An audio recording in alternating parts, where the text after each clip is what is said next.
หมอยสูงค่ะหมอยสูงปีๆน้องๆพบปันแห้งข่าวสายหมอหอมกกอกค่ะเมื่อนี้ก็เป็นวันที่9เดือนธันวาคมที่5ปี2025ในตอนรายการเฮาค่ะตอนได้เดียวเนาะปีๆน้องๆเฮาค่ะมาถ่อมด้วยข่าวง้าวและมาเรียนรู้เกี่ยวกับเรื่องภาวะจัดปานนางจึงเล้าอันใจจัดปานหนังสะเทหลงหนังเจ้ายิ่งถึงตีเฮ็ดให้สาวๆนางยิ่งเขาตั้งนำตั้งหลายอ้ำไขว่ภาวะจัดปานมันนางเหมือนนั่นแหละเงาลายภาวะจัดปานมันในวันเหมือน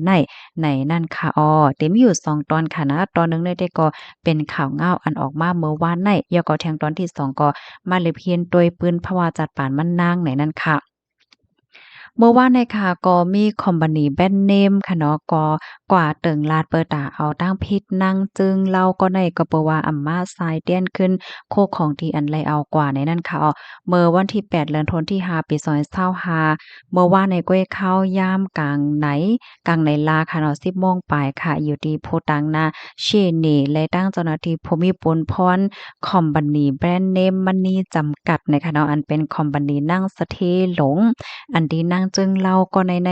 มายิ้มโคกของเงินคำกว่านั่นค่ะเนาะเขาเนี่ยก็ไล่กว่าตึงลาดเปิดตาเดให้นางจึงเล่าอันมีชื่อว่าอาริสราเนี่ยนั่นค่ะมาอบโอ้เหี่ยวก็ปันขึ้นโคกของดีอันไลเอากว่าเจิ้นนั่นเฮ็ดจังไหนคะ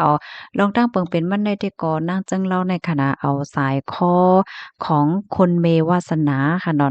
นั่งสะเทหลงนั่นค่ะเอากว่าฝากขายเนาะติเตมันใน ใจของนางจึงเล่านั่นค่ะนะก้อยกะว่ามันนางซ้ำเอากับฝากขายเสียก็เฮ็ดให้เตื้อคึกสะเลหน้าตาคอมบันนีนางสะเทหลงในเฮ็ดให้มืออ่อนหน้าในก็แลกว่าตึงลาเจ้าหน้าที่ภูมิพลพรเขาว่าเยาปอกหนึ่งเฮ็ดจังไหนคะเกี่ยวกับไปร้องในอันเป็นเจ้าหน้าที่ภูมิพลพรที่คอมพานีนั่นค่ะเนาะเขาในก็ลาดว่าอันโอบจ้อมนางเจิงเล่าดิวอริสรากำสือได้ก็อำไลโอบก้อยกะว่าเมื่อป่นมาในได้ก็ตั้งฝ่ายชี้เหนของนางเจิงเล่านั่นเขาในก็เลยติดต่อกับสืบมาตั้งคอมพานีเขาเสียก็ลาดว่าเตปันเงิน2.5ล้านเนาะอันตั้งเสียงตั้งหมดหลบปานได้ที่เป็นอยู่7ล้านให้ไหนค่ะเหลือเสนั่นก็เตปานเที่ยง1เรือนไร100,000เฮ็ดจังไหน ลองได้ในตั้งฝ่ายคอมพานีของนางสะเทแล้วนางสะเทหลวงเขานั้นได้ก็พร้อมจอมนั่นขนาดเนาะเขาก็ว่าสั่งว่าปัน1เลินไหล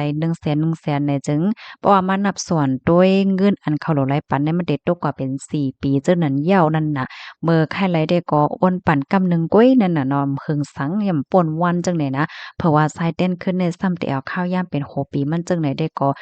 หาบไหลเฮ็ดจังไหนคะเฮ็ดนั้นเหี่ยวก็ว่าเห็นนั้นมาเขาเนี่ยก็เลยโอ้โอ้ตกลงอีหังกันเที่ยงตั้งฝ่ายคอมพานีเขาเนี่ยก็หันว่าสั่งว่าเนาะตั้งฝ่ายนางเจิ้งเล่าได้จ้างมาปันขึ้นเต็มๆ7,000,000กำซื้อเนี่ยก็โดนรายจ่ายเป็นก้อนเป็นก้อนนั่นน่ะเนาะอย่าไปให้มันหึงนั่นน่ะป่นตีจ่ายเป็นก้อนที่1ก้อนที่2ที่3ว่าสังห้าเฮ็ดไหนเนี่ยเนาะก้อยก็ว่าเขาเนี่ยก็เลยอบโอ้กันตั้งฝ่ายนางเจิ้งเล่าในก็ ไรมีลองอบโอ้ลองตัดแต่สายเตียนเงิน7,000,000ได้จึงหือจังหามาเทียงให้ไหนเขาหนังหือบ่ได้เจียวเหย้าเจียวโตเจียวไรโคของเงินคืนนั่นไหน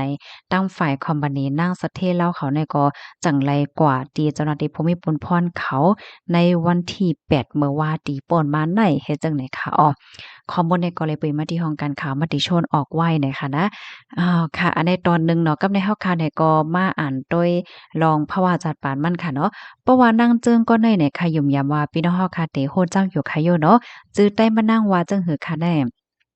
จื้อไทยได้ก็ว่าดิวอาริสราเนี่ยเขาอะโลยมันนางเนี่ยก็ใจภาวะจัดปานหนังสะเทโล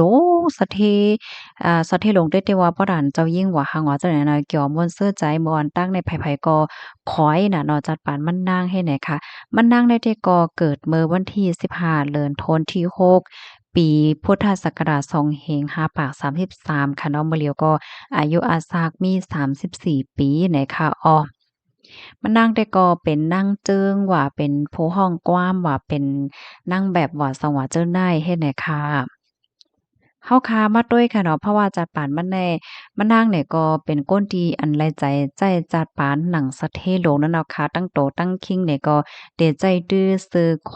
ว่าแคปตินว่าโกสำเสียนเปิงได้อันเปิ้นฮ้องว่าแบรนด์เนมอันว่านั้นค่ะนะอันกาคันใหญ่กาคันโลงว่าสังว่าเจ้านายเฮ็ดให้เขาเฮแลเมาป่นมาอำป้อหึงสังในเนี่ยมานั่งเนี่ยก็ไล่แต่หน้าเฮิรนจอมผู้มักมีหลงสะเทหลงผู้เฮ็ดการป้ายมักมีชื่อฮ้องว่า เซบาสเตนลีนะคะเป็นคนเหตุการณ์ป้ายมักมีเจ้าไต้หวันให้ไหนคะแล้วก็ต่อถึงเมื่อเลี้ยวในเขาในก็เลยมีลูกคมกัน2ก่อเฮ็ดจังไหนอ้อว่าให้มันนั่งแต่หน้าหอต่อเฮิรนเหย้าเนี่ยก็เพราะว่าจัดปานมันนั่งนั่นก็ยิงแค่นจือใจคึกเข้มลงมาเต๊ะๆป้อตันเจ้ายิ่งให้ไหนนั่นน่ะนะ มันนางเนี่ยก็ได้ออกมาลัดค่ะเนาะมันนางก็ได้มีมีช่องของมันนางสีแลมันไหนก็ได้แก้ออกมาลัดว่าก็เป็นเจ้าโพอันเป็นผู้เหตุการณ์ป้ายมักมีไต้หวันได้เหมือนหนังว่าปันโคกของมันนางเฮ็ดปันว่าสังว่าโกสำเซียนเปิงเฮ็ดจั่งใดค่ะเนาะเหมือนหนังว่าซื้อโลดก้าอันจื้อเสียงใหญ่ลือหลังก้าอันกากาจั่งใดค่ะนะเอาเฮ็ดเป็น โคตอนของคอนว่าสังว่าจั่งใดค่ะเนาะเกิดลุกมายอก็เลยโคตอนไลสู้รางวัลว่าสังว่าจั่งใดค่ะเนาะกาขันมันก็อ่านโหล้านโห10ล้านว่าสังว่าจั่งใดเฮ็ดให้ขนาดเหลือซินั้นก็ยังมีออกมาลัดว่าซื้อคอนโดอันมีไว้อยู่ที่กลางเว้งกาขะแหยกาขันลงว่าปันมะนางว่าปันปอปันแม่ว่าสังว่าจั่งใดน่ะเนาะออกมาลัดแหละจั่งใดตั้งนำค่ะเหลือเซ็นนั่นแหละค่ะเนาะ มันนางเนี่ยก็ยังลัดว่าเจ้าโผมันได้อ่อนกว่าแอวนกเมืองเนาะกว่านอนที่โรงลือเศร้าหลงหนึ่งขึ้นหลาย500,000ว่าโผมันได้เป็นคนจัดการค่ะเนาะคับขึงปันตั้งสิ่งตั้งหมดว่าให้ไหนเนาะย่อก็ขี่เห้อลงกว่าแอวในนำในปังหลายว่าหนึ่งขึ้นในโอ้โฮแสนโหล้านมันว่าสังว่าจังได๋ค่ะนะใจเพราะว่าจัดปาในโอ้โฮ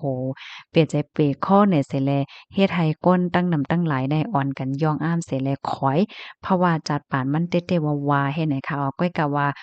ว่ายมาหน่อยค่ะเนาะ2-3เดือนป่นมาเนี่ยก็จักหนังเฮาคันแลหันขาวค่ะเนาะก็มีข่าวเหงาออกมาตั้งนำตั้งหลายค่ะเนาะเฮแลมื้อเหลียวเนี่ยมันนางก็เย็นเป็นก้นที่อันมีหนี้มีสินนำแต่นำว่าเฮ็ดจั่งใดคะอ้อ